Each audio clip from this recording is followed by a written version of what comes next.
बिस्मिल्लाहिर्रहमानिर्रहीम। अच्छा, कल तक हमने देखा था जो पिछले लेक्चर में कि इक्विलिब्रियम, केमिकल इक्विलिब्रियम क्या है और फॉरवर्ड रिवर्स रिएक्शंस क्या है, लॉ ऑफ मास एक्शन क्या है, केस यूनिट्स क्या है, तो उसकी डेरिवेशंस की थी हमने।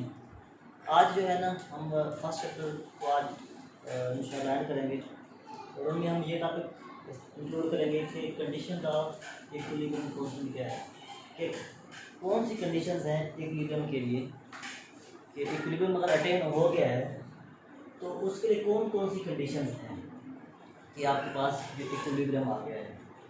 फर्स्ट कंडीशन ये है कि जब इक्विलिब्रियम अटेन हो जाए तो उसमें अगर आप कंसंट्रेशन को डिस्टर्ब करेंगे, कंसंट्रेशन रिएक्टेंट की या प्रोडक्ट, अब इक्विलिब्रियम की कंडीशंस आ गई है, बराबरी की हालत आ गई है, ना रिएक्टेंट प्रोडक्ट में कन्वर्ट हो रहे हैं और ना प्रोडक्ट रिएक्टेंट में कन्वर्ट हो रहे हैं, या फिर दोनों एक ही रेशियो से इंटर कन्वर्ट हो रहे हैं, उसको इक्विलिब्रियम की स्टेट कहा जाता है।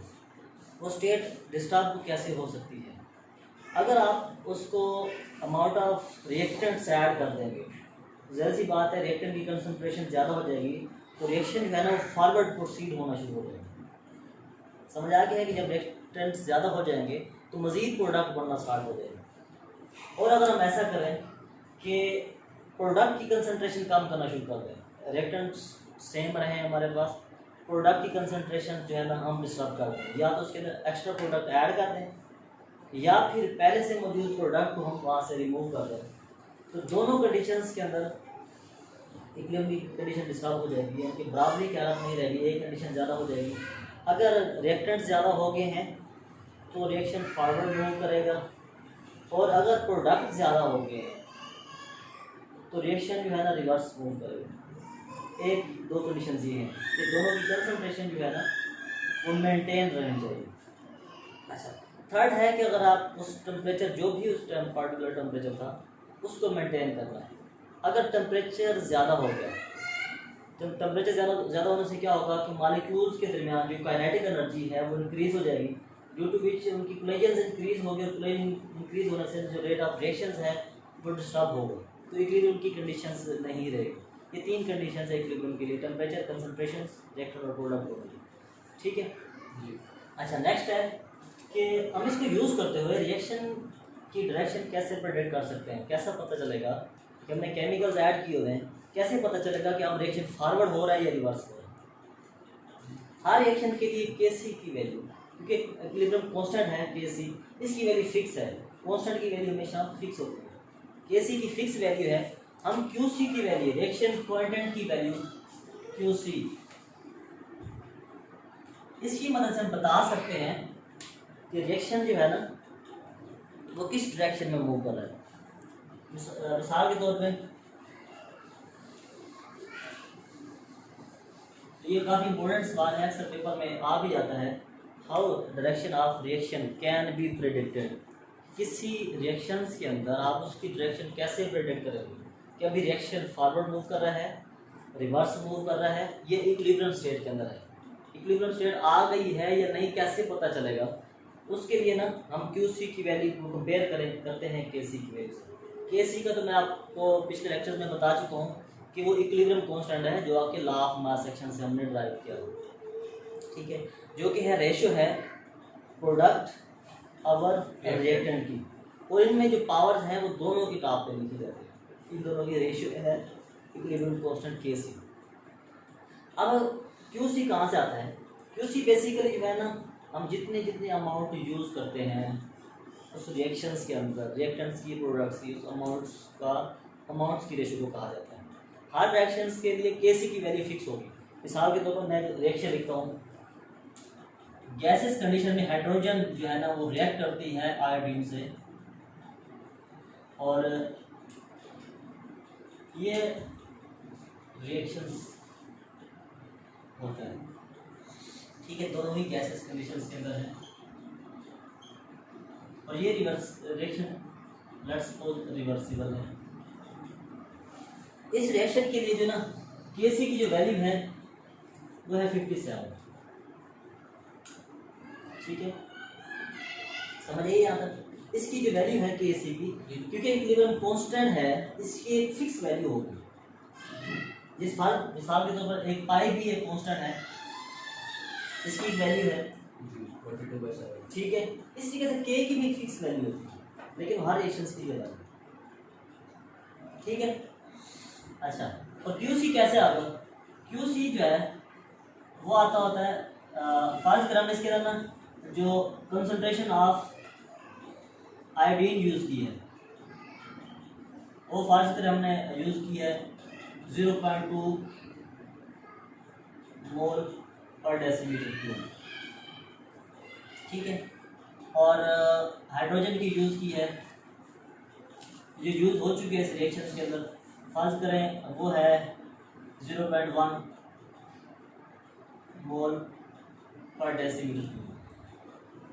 और हमारे पास जो प्रोडक्ट बने हैं ना, वो लेट्स सपोज जो हाइड्रोजन आयोडाइड बना है, फर्ज करें वो बन गया है हमारे पास 0.4 डेसीमीटर क्यूब मोल पर डेसीमीटर क्यूब।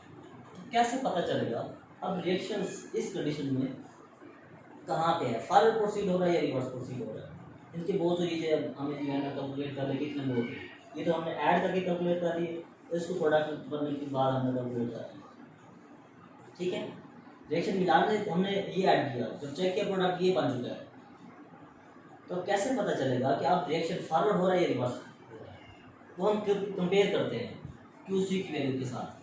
बिल्कुल क्यू सी और के सी सेम चीज़ है और सेम तरीकाकार है इनका। इसमें हम रेशियो लेते हैं प्रोडक्ट रिएक्टेंट्स की। रिएक्टेंट्स में कौन से हैं? ये हाइड्रोजन की कंसंट्रेशन, और इसको मल्टीप्लाई करेंगे आयोडीन की कंसंट्रेशन से, डिवाइडेड बाई जो प्रोडक्ट बना है उसकी, ठीक है। जहाँ तक कोई कंफ्यूजन हो गया, सॉरी, सेम तरीका है, प्रोडक्ट ऊपर नीचे रिएक्टेंट,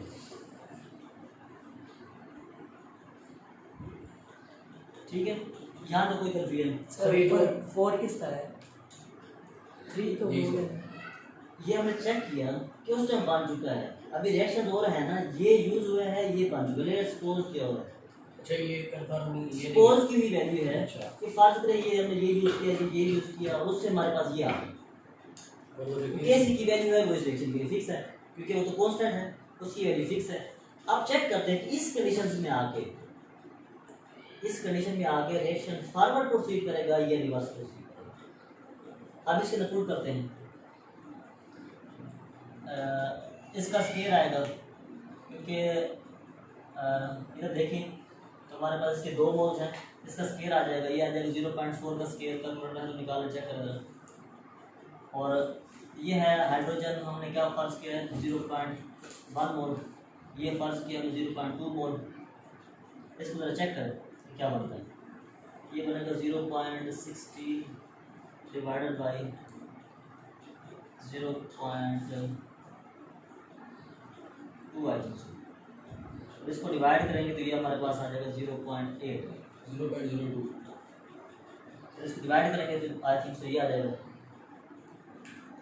ये 0.8 आता है, 0.8।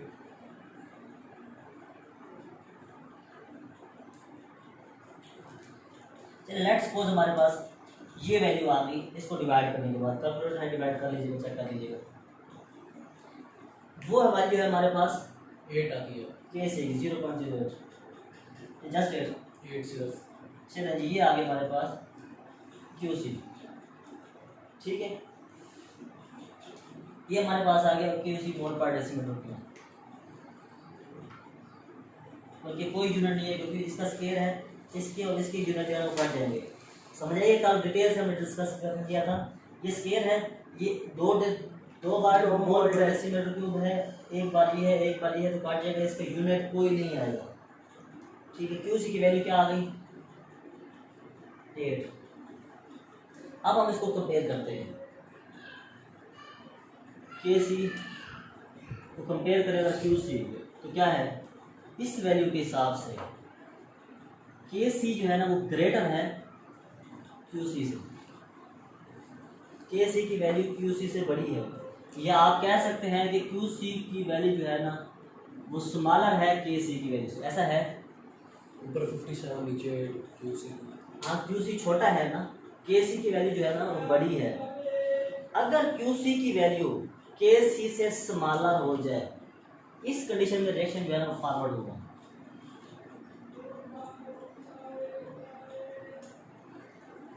ठीक है, इस कंडीशन में रिएक्शन जो है ना फॉरवर्ड प्रोसीड करेगा। सेम प्रोसीजर के साथ कैलकुलेशन के बाद अगर हमारे पास ऐसा आ जाता है कि क्यू सी की जो वैल्यू है वो ग्रेटर हो जाती है के सी से, एक कंडीशन ये है, एक कंडीशन ये है। ये मैं सवाल का जवाब दे रहा हूँ, how direction of reaction can be predicted, उसका जवाब ये 3 पॉइंट्स होंगे जो मैं मेंशन करूँगा। ये आपको समझाने के लिए था, ये पॉइंट्स ये मेंशन करने हैं। अगर के सी की वैल्यू से क्यू सी की वैल्यू ज़्यादा होगी है, फिर जो रिएक्शन होगा ना वो रिवर्स होगा।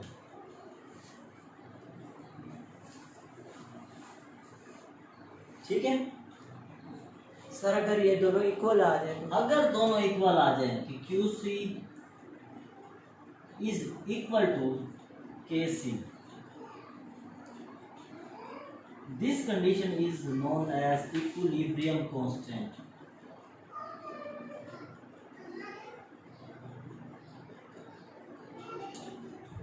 अगर दोनों बराबर आ जाए, इस टाइम जो है ना आपके पास इक्विलिब्रियम की कंडीशन अटेन होती है। यहाँ तक कोई बात समझ ना आई हो, किसी किस्म की कोई कॉम्प्लिकेशन रह गई हो, अब जैसे आप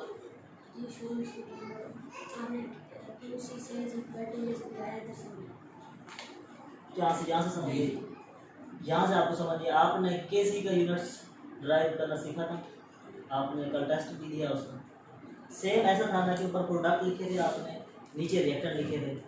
प्रोडक्ट की जो मोलर कंसंट्रेशन है वो हम स्केयर के अंदर लिख देते हैं, रिएक्टेंट की भी जो मोलर कंसंट्रेशन है उसमें भी लिख देते। ये हमने सपोज किया कि अगर रिएक्शन के अंदर हमारे पास ये कंडीशन है कि ये हमने रिएक्टेंट यूज किए इतने मोल हमारे पास प्रोडक्ट बन गया, रिएक्शन जो है ना रिवर्सिबल प्रोसीड हो गया या फॉरवर्ड प्रोसीड होगा।